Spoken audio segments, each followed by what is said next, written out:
Okay, so here we go. I'm just gonna do a half batch of frosting for the bath bomb cupcakes this morning. I've already made the bases, and you'll see those in just a bit, but here's all the stuff you need, and I'm gonna get started. Yay! This will make about 6 cupcakes, if I'm careful. So you wanna make sure you sift all of the ingredients through a sifter. It doesn't have to be a super fine one. This kind of what I have here is fine. You just, sift the ingredients through.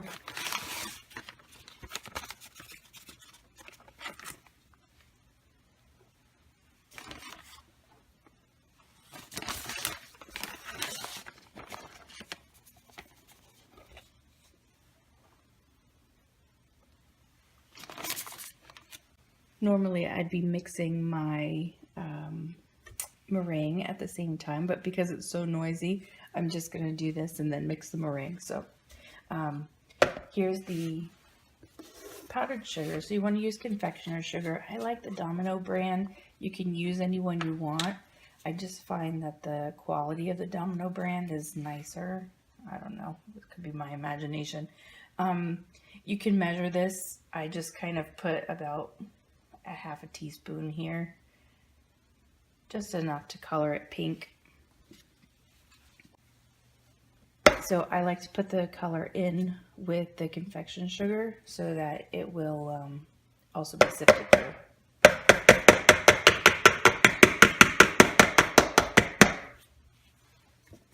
Okay, so I just sift some of that and then I add my other ingredients. So here is cream of tartar. Now, if I'm truly halving this, this would also be a half a tablespoon, but I use a heaping tablespoon when I make my full batch. So I'm going to use almost a tablespoon in my half batch. Now, doing that, sometimes you have to be careful because if you have a fan on or anything like that, you can get some cracking in your final product. So, SLSA.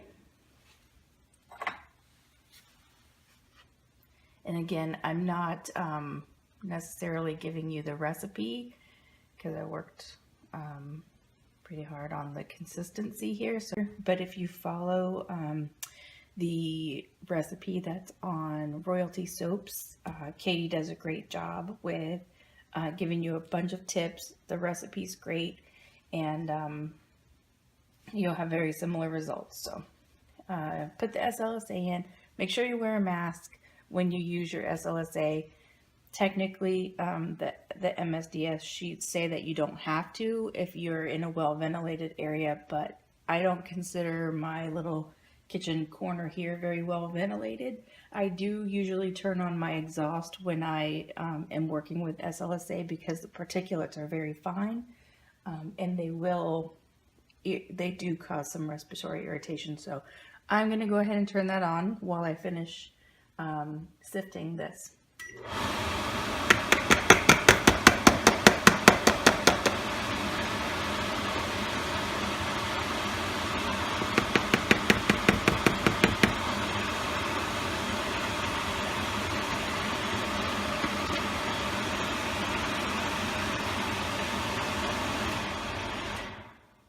Okay, so that is the dry ingredients. So I'm going to go ahead and let that sit there while I mix the meringue. The meringue, I use distilled water. I like to use really cold water, but I didn't put any in the freezer to chill. So I'm going to do that now. We'll take a little break. I will put that in the freezer and come right back. Okay, so we're back and my water is chilled. I usually just use the distilled water from Walmart. It's like 88 cents a gallon. When you pour your water in, it's going to splash the meringue powder around. And I like to kind of pre-mix the meringue before I put it in my mixer. Now, you don't have to use a stand mixer for this. You can use a hand mixer easily enough. You just want to make sure that the peaks on the meringue are really stiff. So cold water, I usually kind of just mix around my meringue a bit to get it all wet before I start mixing it with the mixer. Even if it's on the sides, it's okay if it's wet. So it will eventually pick it up. Usually I do this in a small cup because it's a bigger batch. Usually do it in a small cup with my frother, and it makes it really easy. So this is just a little awkward. I don't even know if you can see that. My big hand in the way. So there you go. It's just kind of mixed gently. Nothing too crazy. Your mixer is going to do the rest. So, all right. Then I'm going to show you, just rinse this.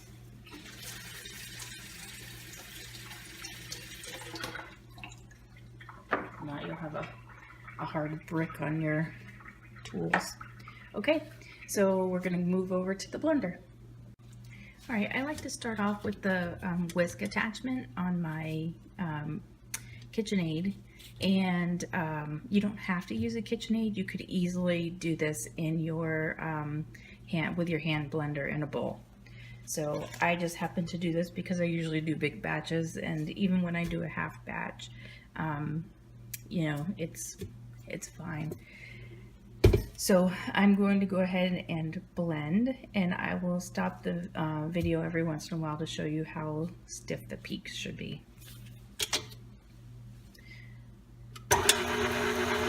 I like to start on low just to get everything really mixed in.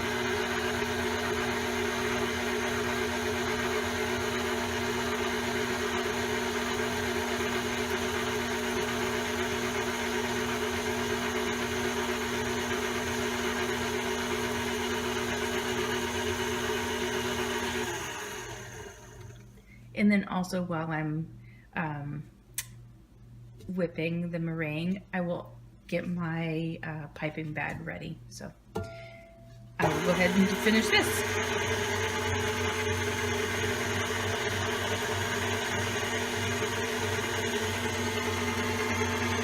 And you can see now everything is kind of incorporated and a little bit more mixed in. So I'm going to go ahead and turn this up.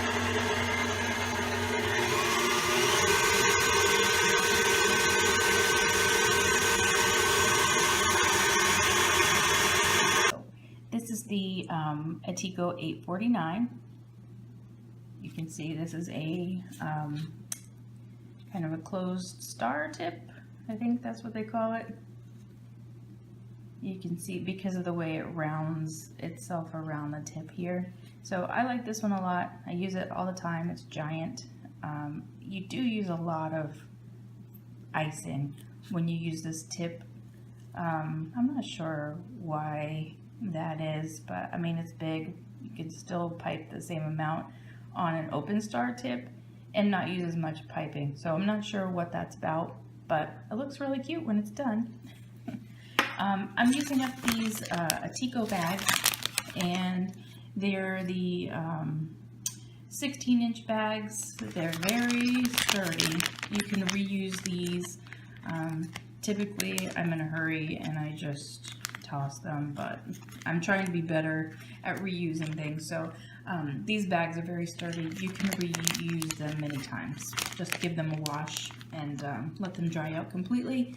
When you're doing the royal bubble icing, just make sure that there's no oils left in these bags if you're using them for like your sugar scrubs, to pipe sugar scrubs into bags and stuff, like into jars, or like whipped soap things. Anything that you're using that has oil in it to pipe, make sure if you're reusing these bags you clean the oil out very well, because it will ruin your royal icing. Okay, now I wish this was like a ½ inch shorter, but it's not, so I deal with it. But this is what I use. I don't know if I can show you a better view. This is what I use to fill my piping bags. Okay, so you can hear the mixer in the background. But this is what it looks like when the bag is on this PVC contraption that I've created here. So when I use my spatula, it easily just goes in, and I wipe it on the lip of this Y, and you can see there's the bag. And there it is. It's really nice, and it helps clean off the spatula without having to wipe it on the edge, because once you pull this off, it's a 16-inch bag, so you have a lot of frosting in there basically, and it squirts out the ends and things while you're trying to mush down towards the tip. So there you go. That's my little tip. Okay, so here we're starting to get some peaks. They're not good peaks, so you want to keep going. Some people will stop here as soon as the meringue is mixed, and this will cause your mix to separate and be too loose. So we're going to keep going.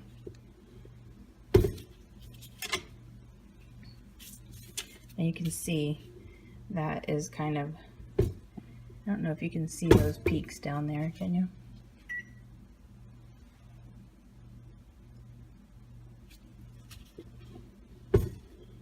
Anyway, that's still a little too loose. Okay, so here's my cupcake bases. I am, what I like to do is I just wipe them off. It gets any of the mix, the bath bomb mix off of them before I start piping. And then I also like to make sure, see, I don't know if you can see this, but you can see the oil staining on this one, but you can, there's a ridge here where this wrapper comes together. So I just like to make sure that's in the back when I start piping. So I usually just put it back here, and that way I'm looking at the fronts of all the cupcakes. Otherwise, sometimes I end up putting on the decorations, and then I have to put the label, the front label, right over the seam, and it's unsightly. So I just do that. But you can see this one is going to be ginger ale, and it's a fun kind of green and white stripe. And I get these papers from Paper Eskimo. So there we go. Okay, so let's check our peaks on here. So you can see that this is getting there. It's not quite where I want it yet. You can see that, you know, the peaks are staying pretty tight, but, oops, sorry about the noise. I'm gonna just mix it a little bit more. I'll show you exactly how I like the peaks. Okay, so now these are just how I like them. See how they're kind of all over the sides, very creamy, very thick. Look at that. Woo! So I'm just going to tap this off.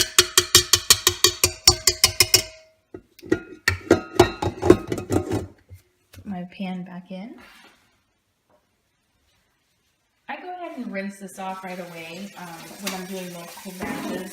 If you don't rinse it off, you'll have little meringue flakes in your next batch. And then it's dry by the time you're ready to use it for the next one. I switch over to a paddle. If you were using the whisk attachment for your hand beater, I would go ahead. I don't know. I like to switch to the blades instead. I think it just makes it a nicer finished product. It doesn't stick in the whisk as much, so I like to do this. So if you are using a stand mixer, be careful. The SLSA is really irritating, so wear a mask. If you have a, I don't know what that thing is called. Anyway, a shield. If you have the shield for the top of your mixer, go ahead and use it. I can't find mine. I think it's fell behind something in the Lazy Susan. So anyway, I can't find it. I've been doing this this way instead. It works fine. And if you're using a hand mixer, pour little bits in, kind of mix it around a little bit with your beaters, and then go ahead and start beating it. Wear a mask with the SLSA if you have one. If not, you can use like a handkerchief or something around your face just to protect your respiratory system. And here we go. So I'm going to turn this on very low for the start. Well, that's very low for my mixer. And then I'm going to put little bits in at a time.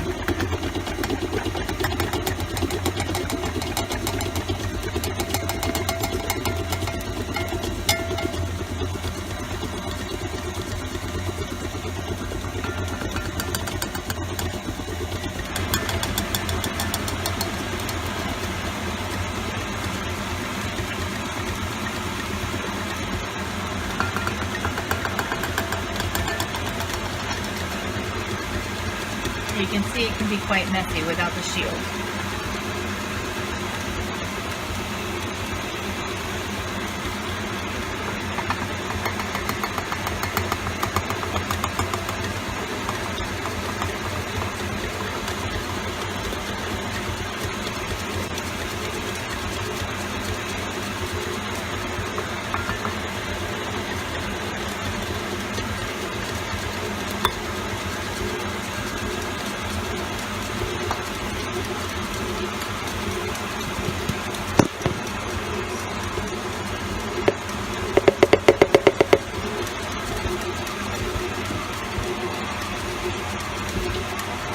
Okay, so now that all the ingredients are in, I'm just going to turn it up a bit.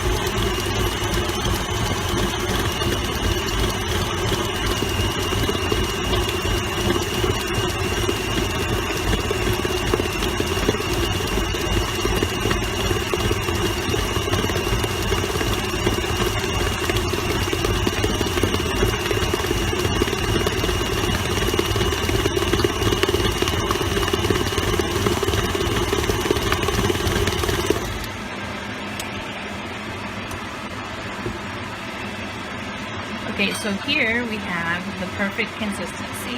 I don't know if you can see this, but this is exactly how we want our frosting to be. So I'm going to move pretty quickly because the more it sits, the more it evaporates, and maybe more grainy our frosting is going to look once we get it on the cupcakes. So you can see here on this paddle that there's a little bit of dry mix on the bottom here. That's just from the bottom of the mixer. I try not to bring that into my bag because it's just going to cause you to have some spots that look really dry and not smooth. Okay, so that's the consistency of our batter. Of course, my camera died in the middle of mixing. So that's what the consistency kind of, you can see just kind of tacky and thick. If I was going to use an open tip, I might want this a little stiffer, but for now this is kind of perfect. Okay, so we just kind of load it all in there. And you can see I'm using my little Y to wipe it off.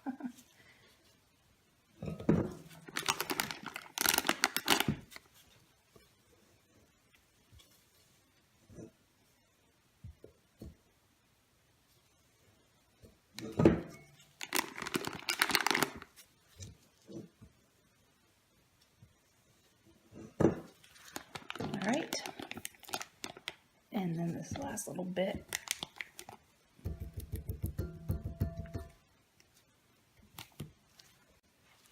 So now I'm going to take the bag out. Okay. So here you can see, you just want to get all of this down because once it's once you start piping, you're not going to be able to use any of this back here again because it's going to be too dry. All right, so I try and get it all down as much as I can. if you use a rubber band or anything around your bags, this is where you would want to go ahead and do that. I just use my hands, and this is the tip that I'm using. Okay, so you can see the consistency here. I'm not putting a lot of effort on this to get the piping out. So I have my sprinkles ready to go because you want to put them right on as soon as you pipe, or else they won't stick. So let's see if I can do this backwards. I had to move my whole arrangement here because the battery died.